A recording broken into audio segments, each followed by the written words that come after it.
あ、マサト。見て、私たちの子供よ。抱っこしてあげて。私がそう言っても夫は義両親と一緒に私を睨みつけるだけだった。そして彼らは思いもよらない一言を放った。無精子症の俺と子供はできないだろう。父親は誰よ。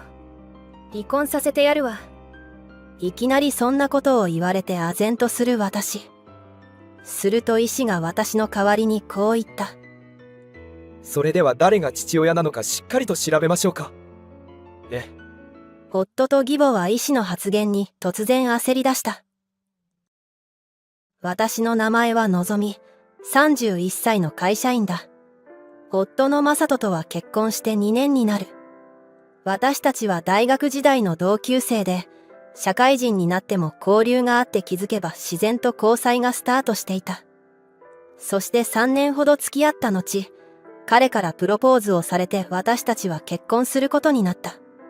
なんとなく交際が始まった私たちだが、大学時代からの友達なだけあって一緒にいてすごく落ち着けた。だから彼からプロポーズをされた時も、私はすんなりと彼との結婚を受け入れられた。これからも彼とならずっと一緒にいられる。そんな風に思っていた。そして結婚してからも、その気持ちは変わらなかった。彼は付き合っていた時と変わらずに、私のことを大事にしてくれていたし、結婚生活もとても楽しい。長年付き合っていたし、同棲生活も送っていたから結婚しても、今までと同じ感じかなと思ったのだが、新婚というのは何でも新鮮な気持ちにさせてくれるようで、いつも一緒にいてウキウキした気分になった。共働きだった私たちはお互いに家事を担当して、バランスのいい生活を送っていた。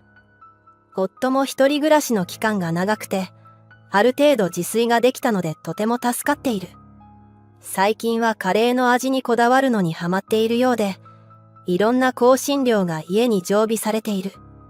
そのため休日はいつも夫が作るスパイスカレーだ。最初の頃と比べて味はどんどん良くなっていて、お店でも開くのかと思うほどにハマっている。かくいう私もお菓子作りにハマっていて、休日はよく私が作った焼き菓子を食べながら、家で夫婦で仲良くまったりしている。他にお金をかける遊びをしないので、共働きで収入にも余裕がある状態で、かなり豊かな生活を送れていると思う。決して贅沢をするわけじゃないけど、確実に幸せな日々を送っている。そんな感じが一番いいのではないかと私は思っている。見栄を張って家賃の高いところに住んだり、高級なものを身につける必要はあまりない。本当にそのブランドが好きだったり、そこにときめきがあるなら構わないが、これを手に入れることで、周りからすごいと思ってもらえるなんて理由で、何かを得ようとはしなくていいと思う。結局、また周りから認められない自分を見つけて、それを物で埋めようとしてしまうからだ。そして気がつけば自分のお金がどんどんなくなり、不安と焦りに心が支配されたり、ひどい時は借金までしてしまうだろう。だから、自分の身の丈に合った生活をしながら貯蓄できるのが一番だと、私個人は思っているのだ。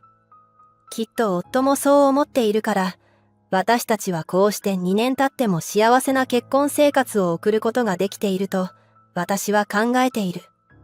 だがつい最近、夫の行動に変化が現れ始めた。これどう？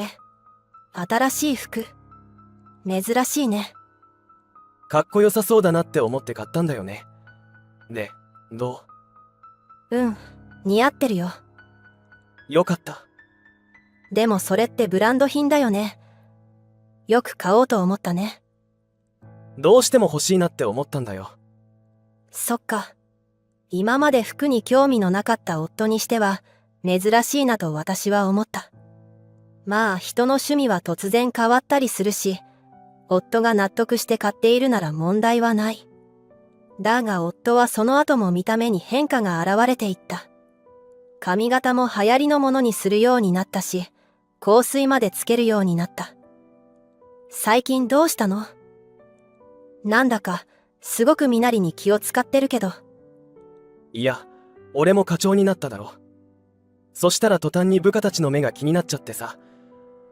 できればかっこいい上司って思ってもらえるように、見た目から変えていかないとって思ったんだよ。そうなんだ。私は少し意外だった。夫も私と同じく、人からの表面的な評価に流されないタイプだと思っていたからだ。だが上に立って嫌でも人から注目されるようになると、そういった部分も気になるようになるのかもしれない。まあ夫は自分の小遣いの範囲で買っているようだし、私もそこまでは厳しく言おうとは思わなかった。それに自分の旦那がかっこよくなるのは嬉しい。あまりにも高い買い物を繰り返し行いそうだったら止めるが、そこは夫も自制できるだろう。とりあえずは自分の小遣いの中でやりくりをしているようだった。だがそれから少し経った頃に、夫がこんなことを言ってきた。なあ、小遣いなんだけど、もう少し増やしてくれない？どうして？あなたの稼ぎで考えると、それくらいが限界なんだけど。そんな。別に少なくはないじゃない。結構平均的な額だと思うわよ。私がそう言っても、夫はまだ納得がいっていない様子だった。なんだか、俺の方が損をしている気がするな。どうしてそんなことを言うの？家計の管理は面倒だからって、あなたが全部私に任せてきたんじゃない。そうだけどさ、のぞみの方が多く小遣いが入るようにしてるんじゃないの？そんなことしてないよ。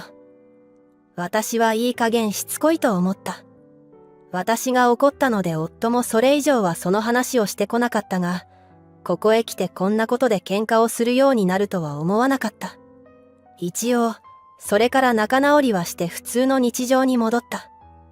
まあ結婚して2年が経ったわけだし、そろそろお互いのいろんなところが目につき始める時期なのかもしれない。そういう状況でもちゃんと話し合って仲良くしていければいいなと私は思っていた。そしてそんな中、とても嬉しい出来事が起きた。え、妊娠したのか？ええ、私たちの子よ。おう、すごいな。なんと、私が妊娠していることが判明したのだ。のぞみ、ありがとう。俺、これからもっと頑張るよ。夫はそのように言って喜んでくれた。これから新しい家族ができてさらに幸せが増える。そう思うだけで心が弾んだ。それから私は妊娠しているので、なるべく安静にして過ごすようになった。夫は子供が生まれてきたら、もっとお金が必要になるから頑張って働くよ、と言って、残業なども相変わらず続けていた。私としては、せめて子供が生まれるまでは早く帰ってきてほしいと思ったのだが、夫は仕事の方を頑張ってしまった。私がその点を少し指摘すると、夫は、そうか、そこまで考えが至らずごめん。母さんにサポートしてもらえるようにするから、と言って、義母を家に呼ぶようになった。いや、そういうわけじゃないんだけどな。どうも最近の夫とは意思の疎通があまりうまくいっていないような気がする。まあ、義母との関係は悪くないし、誰かがそばにいてくれるだけで安心できるからありがたいが、それから私は安定期に入り、本格的に出産の準備をすることになった。夫は帰りがかなり遅くなっていたので、私はそこまで義母を毎回待たせるわけにはいかないと思い、里帰り出産をすることに。本当にいいのかい？はい。今までサポートしてくれて本当に助かりました。義母にお礼を言い、私は実家へと帰った。のぞみ、おかえり。ただいま、お母さん。私の実家には現在母が一人で住んでいる。地方に住んでいるので、私はなかなか帰れず申し訳なく思っていた。母は気にしなくていいといつも言ってくれるのだが、それでも私が帰省するととても喜んでくれた。今回は里帰り出産で長く一緒にいられる。私は久しぶりの帰省を嬉しく思いながら、母との会話を楽しんだ。仕事のこととか、妊娠のこととかを母の手料理を食べながら話す。ゆったりした時間を一緒に過ごすことができた。そうやって過ごしているうちに、私はかなりお腹が大きくなっていった。もうすぐ私と夫の可愛い子供が生まれる。そう思うと楽しみで仕方がなかった。だが、私はそれと同時に不安なことも少しあった。それは最近、夫からあまり返事が来ないことだ。私は基本的に夫に体調とか、赤ちゃんの調子とかを報告していた。最初の頃は返事が来ていたのだが、だんだんと返事が返ってこなくなったのだ。そして今は既読すらついていない。何かあったのだろうか。もしかしたら仕事が忙しいだけかもしれない。そんな風に少しもやもやしながら、私の出産は近づいていった。そしてついに陣痛が来て、私は病院へ。母が付き添ってくれて私はかなり助けられた。それから痛みに耐えて私は無事に可愛い女の子を出産。のぞみ、よく頑張ったね。とっても可愛いあなたの子よ。本当に可愛いね。初めて対面する我が子はとても可愛かった。そして、一応夫にはメッセージで陣痛が来たことは知らせていた。だから立ち会いに来てくれることを私は期待していたのだが、マサトは来てないの？ああ、どうやらそのようね。いくら仕事が忙しいと言っても、自分の子が生まれる時にはそっちを優先するべきだと思うけど。母もさすがに夫に対して苦言を呈していた。私も夫に会ったら一言文句は言いたい。だけど、それよりも早く生まれた我が子を抱き上げてほしい。そう思っていた。すると翌日、夫が義両親と一緒に病院にやってきた。あ、マサト。ようやくやってきた夫。いろいろと文句は言いたかったが、それでも顔を見ると私は安心した。見て、私たちの子供よ。抱っこしてあげて。ここで私は少し異変に気づいた。私がそう言っても、夫は義両親と一緒に私を睨みつけるだけだった。一体どうしたの？それに、お父さんもお母さんも険しい顔をして。ただならぬ空気を感じた私は、恐る恐る夫たちにそう聞いた。運悪くと言うべきか、私の母はちょうど自分が通院している病院に行く予定があったため、今日は来ていない。重苦しい空気が流れる。そして彼らは思いもよらない一言を放った。お前、一体誰の子を産んだんだ？え、ちょっと何を言ってるの？あなたの子に決まってるでしょ。無精子症の俺と子供はできないだろは、父親は誰よ。離婚させてやるわ。いきなりそんなことを言われて、唖然とする私。ちょっと待ってください。夫との子供に決まってるじゃないですか。慌てて言い返すと、義父が私を睨みつけた。だから、息子は子供ができない体だと言っているだろう。この後に及んで言い逃れをしようっていうのか。一体この状況は何なのだろうか。出産を終えてまだ1日しか経っていないから、私はあまり頭がうまく回らなかった。だが容赦なく義実家の人たちは私を責めてくる。そんな時、病室のドアがガラッと開き、医師が入ってきた。すると医師が私の代わりにこう言った。それでは、誰が父親なのかしっかりと調べましょうか。のぞみさんは出産をしたばかりで、心身ともに疲弊している状態です。これ以上、彼女を追い詰めるようなら、私は医師として彼女の身の安全を確保しなければなりません。大声で怒鳴っていたので内容が聞こえてきましたが、要するに生まれてきた子の父親が分かればいいんですよね。そういうことよ。この人は不倫をしているんだから、不倫相手が誰なのか吐かせるのよ。ああ、それで慰謝料を請求して離婚をする。夫と義母はそんなことを言い出した。すると医師はこう言い返した。どうして彼女が不倫をしていると断言するのでしょうか。それは息子が無精子症だからよ。俺には子供ができないんだ。だから子供を産んだ妻は不倫をしていて托卵まで計画をしていたということだ。なるほど。でしたら、なぜ生まれてからそのようなことを言い出したのでしょうか。え、無精子症だというのはいつ調べたんですか。それはつい最近。それはなぜ。自分の奥さんが妊娠しているのに、あなたはなぜ無精子症の検査を受けようと思ったんですか。普通は自分は子供ができる体だと安心して検査なんて受けようと思わないですよね。夫と義母は医師の発言に突然焦り出した。それは検査の結果が出たのが出産後で。さらにおかしいですね。妊娠前に検査をしていたら確実に出産前に結果が出ます。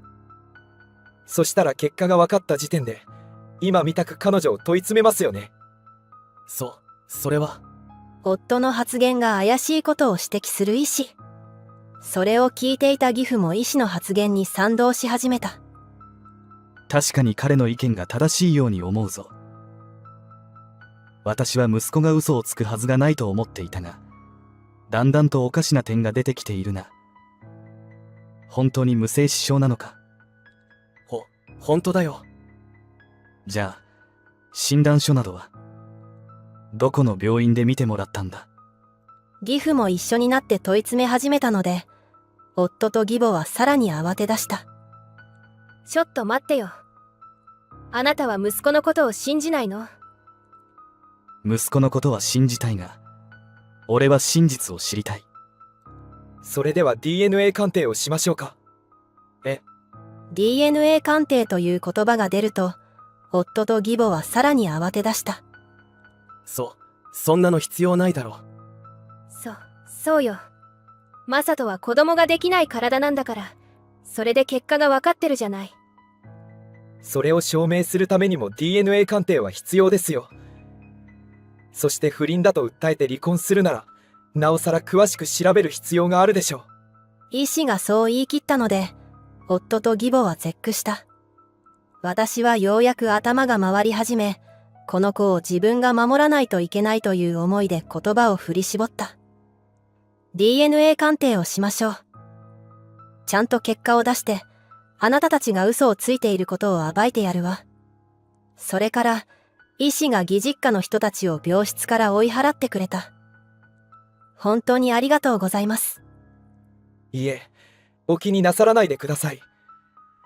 実はお母様から頼まれていたんです。自分が病院に行けないときは娘を守ってくれって。お母さんが。はい。お母様はあなたの旦那さんの最近の言動などをあなたから聞いていて、怪しいと思ったみたいです。もしかしたら不倫をしているのではないかと。現在は更新書に調査も依頼していると言っていました。そんな、いつの間に。先ほどのやりとりを聞いていたら、旦那さんは確実に嘘をついていますし、向こうが不倫をしていることは間違いなさそうですね。これからあの人たちが訪ねてきても、面会を断るようにしますので安心してください。本当にありがとうございます。私は医師に感謝するとともに、母が私の知らないところでそんなことをしていたと知り驚いた。翌日、病院に来てくれた母に話すとニコッと笑って、証拠もゲットできたよ、と言った。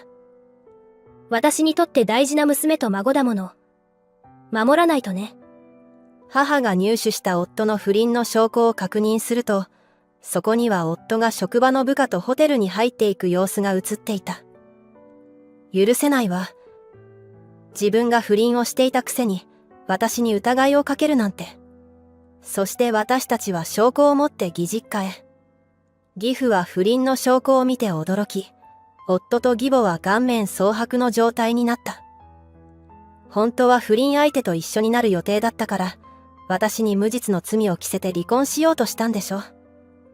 それは。どうなんだ、マサト。ちゃんと説明しなさい。義父に怒鳴られ、夫はビクッと怯えながら自白した。すべては私の予想通りだったらしい。そして驚いたことに、義母もそれを知ってて協力をしていたようだ。だって生まれてくる子が女の子だと聞いて、がっかりしたんだもの。不倫相手は若い女だと聞いて、また出産を期待できると思ったのよ。最低だな。義父はそう言い、私と母に頭を下げて謝ってくれた。自分の血のつながった家族を信じた結果、あなたたちを傷つけてしまった。本当に申し訳ない。息子とは離婚し、慰謝料も養育費もしっかりと払わせるから安心してくれ。そんな。なんで勝手に決めるんだよ。うるさい。お前は自分がしたことの罪の重さを思い知れ。そして、お前もそんな息子に加担したことを反省しろ。私はお前と別居をする。今すぐ荷物をまとめて出て行け。ちょっと待ってよ。別居ってどういうこと？私はお前とはしばらく一緒に暮らしたくない。バカ者同士、親子仲良く暮らせばいいだろう。この家の鍵は変えて、お前たちが入れないようにする。そんな。私たちはそんな義実家を横目に家を出て行った。そして夫と不倫相手に慰謝料を請求し、夫には養育費も請求した。また私にあらぬ疑いをかけて、逆に慰謝料を取ろうとしていた点も悪質だと判断され、夫に対しての慰謝料はかなり増えた。夫は不倫相手と一緒になろうとしたが、義母が泣きついて夫のところに転がり込んだため、不倫相手は慰謝料まで払って、彼氏の母親と一緒に住むとか無理と言って逃げたそうだ。さらに不倫相手は、夫からパワハラとセクハラを受けたと会社に訴え、夫は事実が正しいか正しくないにかかわらず、降格処分が下されたらしい。同じ時期に離婚が決まったところも、会社から黒だろうと判断されたようだ。だが周りから冷たい目で見られながらも、夫は慰謝料と養育費を支払いながら、義母との生活費も稼がなければならない。そのため毎日肩身の狭い思いをして、ストレスを抱えながら働いているそうだ。すべては自業自得だし、同情の余地はない。一方、私は会社に申請してリモートワークに切り替えてもらい、実家で母と一緒に暮らしながら娘のことを育てている。あの件でお世話になった医師には、母と一緒にお礼をして仲良くなった。最近は家に招いてみんなで食事もするようになり、気がつけば少しずつ距離が縮まっている。これからどうなるかわからないが、今後彼とお付き合いできたらいいなと私は密かに思っている。舞、お父さんから電話よ。今メイク中だからスピーカーにして。はいはい。私は娘に言われた通りにスピーカーにして通話ボタンを押した。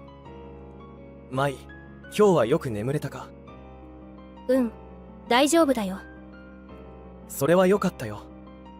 もうすぐで新しい生活が始まるし、あと少しだけ我慢してくれよな。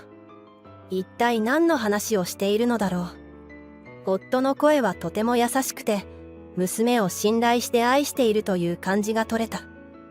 ここまで娘といい関係を築けているのか。私は娘の方を見た。すると娘は人差し指を口元に当てて、私に黙るよう指示を出した。言われた通りに私は黙っていると、夫は驚きの発言をしだした。私の名前はのぞみ、40歳の主婦だ。夫の正人とは合コンで知り合った。同い年だった私たちはすぐに意気投合し、それから交際に発展。順調に交際を進めていき、そして結婚に至った。結婚してすぐに子供ができ、娘の舞ももう15歳になった。夫と私はお互いに我が強くて、ぶつかることも多かったけど、それなりに幸せな結婚生活を送り、いい家庭を築けていたと思う。そして結婚して15年が経った私たち。このまま夫とずっと連れ添いながら、娘の成長を2人で見守っていくものだと思っていた。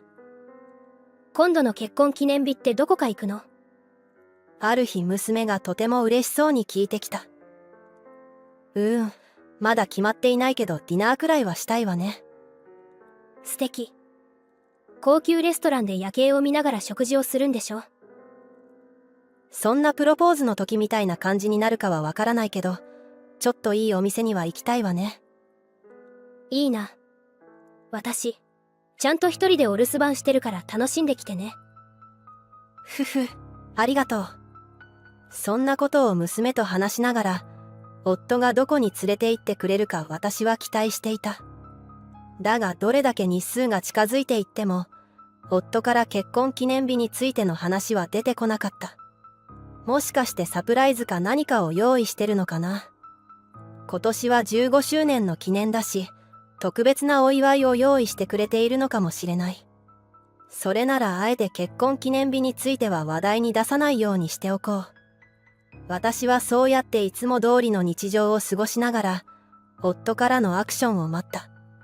だが前日になっても特に何も言ってこないし、当日の朝になっても夫は一切結婚記念日について話してこない。相変わらずに眠そうにしながら朝食を食べている。じゃあ、行ってくるよ。ねえ、あなた今日はどうするの？私は我慢できずに聞いてしまった。ここまで何も言われないのはさすがに不安だったからだ。だが夫は不思議そうに私を見ている。どうするって何が？いや、晩ご飯とか。私は夫に気づいて欲しくてさりげなくディナーについて触れてみた。すると夫は思い出したような顔をした。よかった。ちゃんと結婚記念日だということは覚えているようだ。だが夫は驚きの発言をしだした。そうだな。今日は金曜だし後輩と飲みにでも行ってくるよ。もうこんな時間じゃないか。行ってきます。いってらっしゃい。私は絶句してしまった。夫は今日が何の日か覚えていなかったのだ。食卓で朝食を食べていた娘もさすがにドン引きしていた。お父さん、結婚記念日のこと忘れてるじゃん。最低。娘が悪態をついてくれたので、私は少し冷静になることができた。まあきっと仕事が忙しくて忘れたんでしょう。結婚して15周年だということを忘れているのはさすがに悲しかったが、それでも毎日仕事は頑張ってくれているし、感謝できる点を探さなければ。その日は結局、娘と一緒に焼肉を食べに行って、娘にお祝いをしてもらった。そして翌日、昨夜遅くまで飲んできて帰ってきた夫は、昼過ぎに起きてきた。自分がやらかしていることにも気づいていない夫を見ると、さすがにイラッときたが、私はスルーすることにした。すると居間にいた娘が、ソファーにドカッと座る夫の前に立った。どうしたんだ、舞。夫は急に目の前に立った娘をいぶかしげに見ている。娘は怒った顔をしながらこう言った。昨日がお母さんとの結婚記念日だってこと忘れてたでしょ。結婚記念日？娘に言われてようやく夫は思い出したようだ。あれ？昨日だったっけ？夫の反応に娘はさらに頭にきたようだ。何よそれ。お母さんとお父さんが結婚して15周年の特別な日だったのに。もう15年経ったのか。夫のあまりにもそっけない態度に、私もさすがに腹が立ってしまった。あなたどうしてそんなに冷静なの？普通はもっと申し訳ない気持ちを持つべきじゃない？私がそう言うと、夫は途端に嫌そうな顔をして逆ギレをした。なんでお前にそんなこと言われなきゃなんねえんだよ。だいたいな、こっちは毎日仕事をして疲れてるんだよ。記念日だとかそんなんいちいち覚えてられかよ。そんなに祝ってもらいたかったらな、もっと早くから言えばいいだろうが。私は呆れてしまった。娘は夫の発言にさらにイラッときたようで、言い返していた。普通は男性の方がちゃんと覚えていて、それでサプライズとかを用意するべきでしょ。お父さんは女心を分かってなさすぎ。うるさいな。お前ら何なんだよ。もういい。今日は実家に帰る。そう言って夫は怒って荷物をまとめて義実家へと帰ってしまった。お父さんったら何なの？ああやって納得できないことが起きるとすぐおばあちゃんのところに行くし。娘は夫が出て行っても怒りが収まらないようで、腕を組みながら文句を言っていた。私もさすがに今回の夫の態度には幻滅してしまった。今までも喧嘩はしてきたが、正直言ってここまで理不尽な逆ギレをしてくることはなかった。それからというもの、夫は家での態度がかなり冷たくなった。私と娘との会話にも入ってこないし、帰りも遅くなることが多い。週末は毎週義実家に帰っていて、泊まってくるのが習慣になっている。そんな夫の態度に私もだんだんと愛想を尽かし始めているのが現状だ。しかし、それから3ヶ月ほどが経った頃、なぜか娘が夫と仲良くなりだした。舞、今日もお父さんと一緒におばあちゃんの家に行くか？うん。行く。よし、それじゃあ早速準備しよ娘は夫と一緒に週末に義実家へと行くようになり、私よりも夫に懐いている態度を取り始めた。私は今まで義母から散々嫁いびりをされてきたので、ある時から義実家には一切顔を出さないようにしていた。娘も義母のことは苦手だったはずなのに、この前の結婚記念日の時は夫に対してものすごく怒っていたのに、一体何があったのだろうか。本来なら父と娘が仲良くしている状況は喜ばしいことなのだが、私は夫に娘を取られたような気がして、なんだか寂しかった。夫と私はほとんど会話がなくなっていて、敵対する関係のようになっていたので、娘がどちらにつくかで、家での生活の居心地の良さが変わってしまう。夫が仕事に出ている時は、娘は普通に私と接してくれるのだが、夫が家にいると夫にばかり話しかけている。別に邪険に扱われているわけではないから気にしなければいいのだが、どうしても夫ばかりなぜと羨ましく思ってしまう。しかし、そんな中、驚きの出来事が起きた。それはある日の休日のこと。夫はいつものように義実家に泊まり、娘は珍しく私と一緒に家にいた。そんな中、テーブルにあった娘のスマホが鳴った。画面を見ると夫からだった。舞、お父さんから電話よ。今メイク中だからスピーカーにして。はいはい。私は娘に言われた通りにスピーカーにして通話ボタンを押した。通話ボタンを押すと夫の声が聞こえてきた。う。舞、今日はよく眠れたか？うん。大丈夫だよ。それはよかったよ。もうすぐで新しい生活が始まるし、あと少しだけ我慢してくれよな。一体何の話をしているのだろう。夫の声はとても優しくて、娘を信頼して愛しているという感じが取れた。ここまで娘といい関係を築けているのか。私は娘の方を見た。すると娘は人差し指を口元に当てて、私に黙るよう指示を出した。言われた通りに私は黙っていると、夫は驚きの発言をしだした。もうすぐあいつは虐待の罪で捕まるからな。虐待。何のことだ。義母も不敵な笑みを浮かべながら娘に話しかけていた。あんたもちゃんと誰についた方がいいかよく分かってきたようだね。あんなグズ女は見切りをつけな。そして夫はこう言った。虐待をでっち上げて、慰謝料代わりに俺はその家をもらうんだ。そしてカナを家に呼んで、4人で幸せに暮らそう。今からその時が来るのが楽しみで仕方ないよ。うん。私も楽しみにしてるね。娘はそう言って電話を切った。私は絶句してしまい、その場で固まってしまった。舞。今の話は何なの？あなたたちは何を計画してるの？私は怯えながら娘を見た。だが娘は力強い眼差しで私を見た。お母さん、安心して。私は最初からお母さんの味方だよ。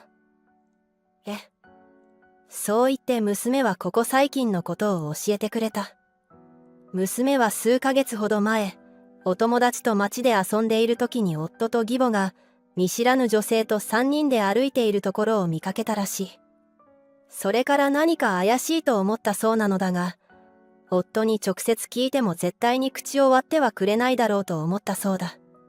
そこで父親に甘える感じを装い、少しずつ夫の懐に入って真相を知ろうと、父親が大好きな娘を演じたらしい。最初は警戒していた夫も、娘が急にべったりと甘えてくるようになって心を許してしまったそうだ。それで義実家に一緒に行くようになって事の真相を知ったらしい。それは夫と義母が私を悪者に仕立ててこの家から追い出し、そして不倫相手と再婚して3人で住むことだった。義母は義父が亡くなってから一人で義実家に住んでいたのだが、私のことが相当に嫌いだそうで、私を追い出して息子である夫と一緒に暮らしたかったようだ。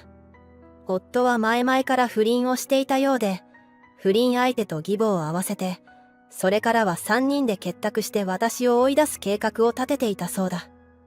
娘のことも最初は追い出そうとしたらしいが、最近は夫と義母に忠実な態度をとっていたから、引き取って育てようと思ったらしい。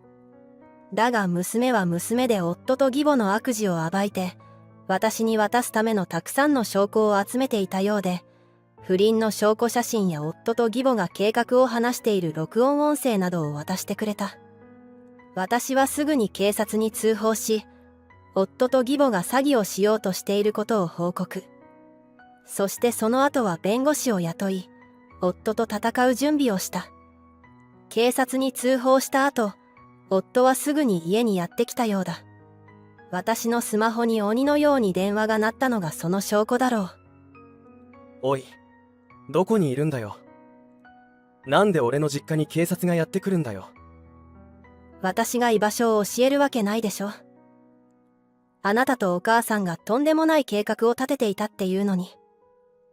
残念だけど、すべて前から聞いてるから。あの野郎。裏切りやがったな。娘を責めたり逆恨みなんてしないでよね。あなたには相応の罰を受けてもらうから。まずあなたには詐欺未遂として通報したから、次は不倫による離婚と慰謝料、そして養育費の要求をするわ。そんな。